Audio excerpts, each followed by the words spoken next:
The next 7 movies of our 31-day Halloween movie marathon all involve supernatural possession, whether that be of a person, a doll, or a VHS tape. But all supernatural possession movies have one thing in common: a creepy-ass kid doing creepy-ass stuff. You'll never look at little Timmy and his imaginary friend the same way. The Exorcist is a great film, if you have patience. The atmosphere is unsettling, the acting is superb, but the pacing is dreadfully slow. The story starts as mother and daughter, Chris and Reagan, discover a Ouija board in their basement. The game then gets creepy hella fast, and Mom puts Reagan right to bed for some nightmares. Later that night, however, Mom begins sensing something's wrong. Her suspicions are then proven correct when Reagan shows their guests her new party trick. Unfortunately, more than Reagan's bladder is messed up. Dr. Lung Cancer and his staff administer a series of tests on Reagan, believing she has a behavioral disorder. But soon they all discover Reagan is deeply disturbed and definitely fighting some demons. With no other options, the doctors recommend Mom seek out someone with a more specialized skill set. Mom then desperately recruits this handsome priest to help save Reagan, but he leaves just as quickly as he arrives. This time, the priest returns with that motherfucking thing on him and invites his homie along. The rest of the film is genuinely scary and kind of funny. Cocksucker! Be silent! If you can endure the slow burn at the start, you'll love when the drama starts heating up. The Exorcist is a very interesting movie that's sure to turn some heads, literally.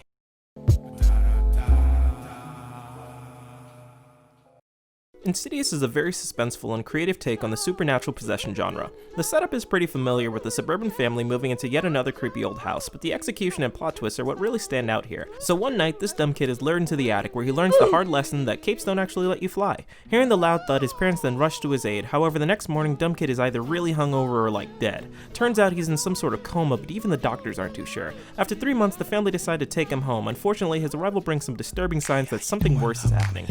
After some paranormal sightings and deafeningly loud violin strings, it's clear their real estate agent screwed them. You think our house is haunted?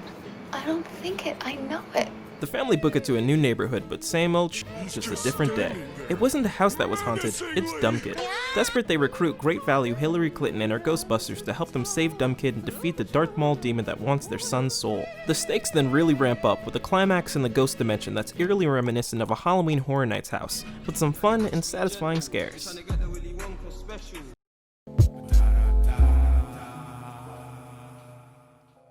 Sinister. With a combination of disturbing imagery, a compelling mystery, and stylish presentation, Sinister haunted me long after the film ended. The story follows Ellison, a once-esteemed true crime author desperately searching for another hit. His desperation then leads him to move into the previous home of a brutally murdered family whose daughter was subsequently kidnapped, information he does not share with his own family. Shortly after moving in, Ellison discovers a mysterious box of tapes in the attic, quickly adding them into evidence for his investigation. The tapes start innocent enough, hanging with the Family 11, Pool Party 66, until it's revealed they're actually a series of snuff films documenting several gruesome murders, plenty of which I can't even show you guys.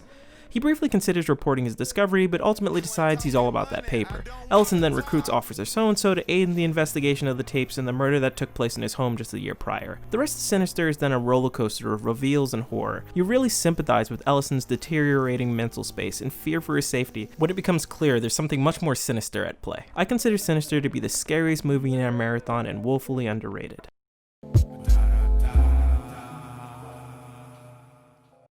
The Ring is a satisfying enough movie you only really need to watch once. Here's the premise. Have you heard about this videotape that kills you when you watch it? Who told you that? What's your problem? I've watched it. The rest of the film follows the dark origin of the cursed tape through an engaging yet convoluted mystery. After Katie dies, her little cousin and Aunt Rachel attend her hopefully closed casket funeral. There, her mom drops this bomb. I saw her face. She then begs Rachel, a journalist, to investigate her daughter's unusual death. Rachel acts like the cool aunt to gain some street cred and information from Katie's chain-smoking friends. This leads Rachel to a secluded lodge where she discovers the cursed tape. Rachel pops that bad boy in like she was expecting to watch an episode of Friends, only to receive an ominous call warning her of her impending death. Rachel takes this as a challenge and shows her ex-boyfriend the tape, maybe as payback, but homie's not impressed. That is until 7 days later when he watches it in 3D. Rachel then begins to sense this tape ain't for play, so she desperately searches for any answers that will prevent her from reaching the same fate as her niece. The Ring is often light on scares and intrigue, but it makes up for it with a rather suspenseful setup and gorgeous cinematography. The tape itself is also really unsettling and hard to watch. If you're looking for something different, watch The Ring.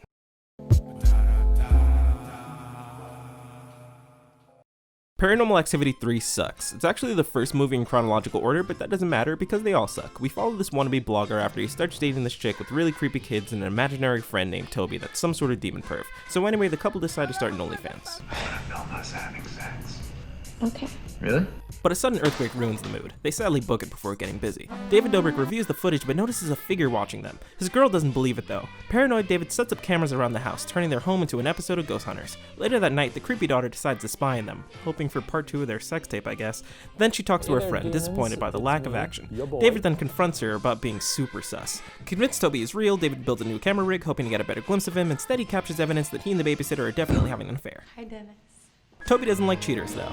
David shows this new footage to the guy from Silicon Valley who just thinks it's real fucking funny, but Toby gets the last laugh by cutting him and testing the strength of this little girl's hair. Yet mom still isn't convinced Toby is real until he redecorates the kitchen. The family then run away to grandma's house, only to learn grandma's been working with Toby the whole time. Don't waste your time with this movie.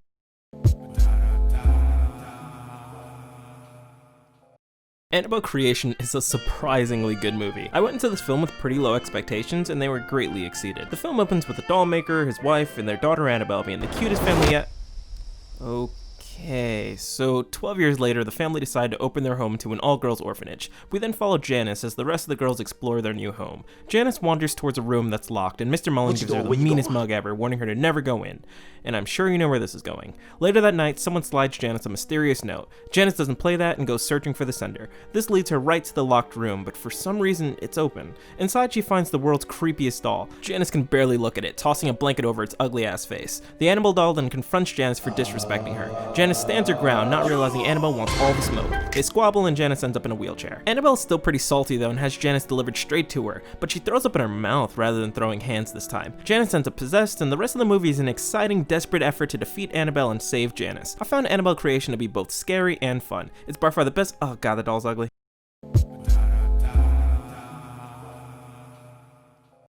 Child's Play holds a very special place in my heart, and I enjoy it far more than I should. The story starts with serial killer Charles Lee Ray running from the police. He then gets shot in a toy store and in a last-ditch effort transfers his soul into the body of a good guy doll. Yes, I know it's stupid. Anyway, we follow this awful child actor.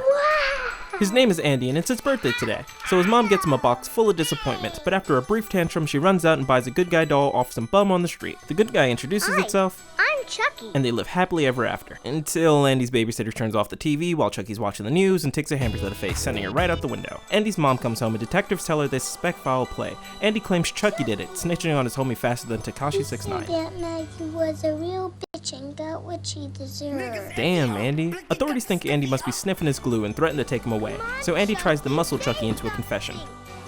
Unsuccessfully. Andy's mom returns home defeated and threatens to burn the doll, but quickly learns Chucky ain't the one to play with. Pretty ironic for a doll. Sure, Child's Play can feel a little dated and campy, but Chucky's twisted charisma makes Child's Play a certified classic.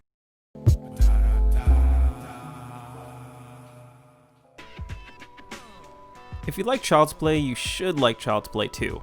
Unfortunately, I think it's the last good Chucky movie they made. You won't be blown away by it, all the flaws of the first movie are still here, but so is all the fun. Hopefully the upcoming Chucky series redeems him. Poltergeist is my next choice, although I haven't actually seen this movie, but I can't deny its legacy amongst horror movies. With a creepy kid at the center of the film, it deserves at least a shout out. Also, Spielberg's attached to this movie, so must count for something. Ouija Origin of Evil, like Annabelle, is a prequel that greatly outshines its predecessor. It's not a movie I've found myself revisiting, but did thoroughly enjoy it upon a first watch. That blow-up doll mouth wide open effect still creeps me out to this day. And lastly, I have Insidious Chapter 2. This movie is on the list almost entirely because of the cliffhanger ending of the first Insidious. I believe Chapter 2 is a competent sequel and brings closure to the already interesting storyline of the original Insidious movie. There's also this moment with the kettle that makes me die of laughter every time I see it.